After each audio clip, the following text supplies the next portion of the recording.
केलेली आहेत आणि फिरती दवाखाना देखील या ठिकाणी तुम्ही लोकार्पण केलेल्या लोकांसाठी।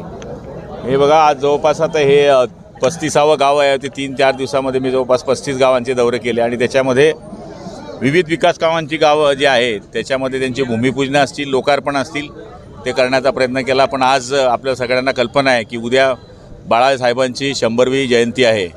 त्याचं औचित्य साधून आम्ही बाळासाहेबांनी जे आम्हाला शिकवलं होतं 80% समाजसेवा आणि 20% राजकारण, त्याच्या आधारावर हे गाडी आम्ही आणलेली आहे त्यांच्या स्मरणार्थ GPS परिवाराने।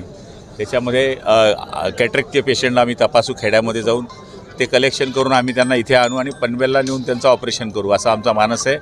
मतदारसंघामध्ये एकही बाई किंवा माणूस हा मोतीबिंदूचा राहू नये, त्याच्यामुळे आमचा हा प्रयत्न आहे। आणि मला तरी असं वाटतं की आज जनतेचाही प्रतिसाद त्या पद्धतीने आपण पाहिला की लोकांना जे हवं आहे ते करण्याचा आम्ही प्रयत्न करतो आहे।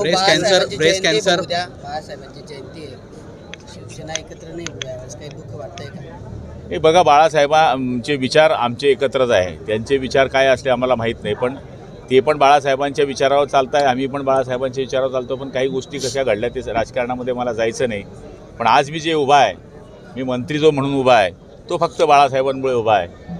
त्यामुळे बाळासाहेब हे सगळ्यांचे दैवत आहे आणि मला तरी असं वाटतं सगळ्यांचं दैवत असल्यामुळे विषय येत नाही।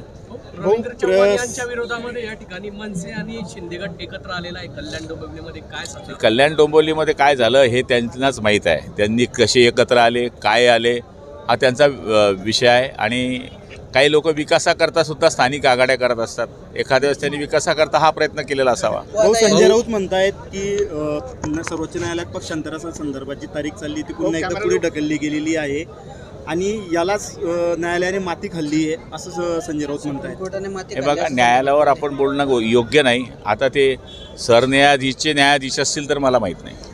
भाऊ दोघं शिवसेना एकत्र येण्याची चर्चा आहे। काही नेते आहेत, मंत्री आहेत, ते घर वापसीचं चर्चा चालू आहे, त्यात आपलं पण देखील नाव समोर येत आहे। नाही, बघा, हे तुमच्याकडनं चालवलेल्या बातम्या आहे आणि मला तरी असं वाटतं की ज्यांनी पक्षात मंत्री केलं त्यांनी पक्षातून मंत्री काढलं बी तर मला नाही फरक पडत। शेवटी जो देतो त्यांनी जर वाटलं की हा बरोबर नाही आहे तर मला आनंद आहे।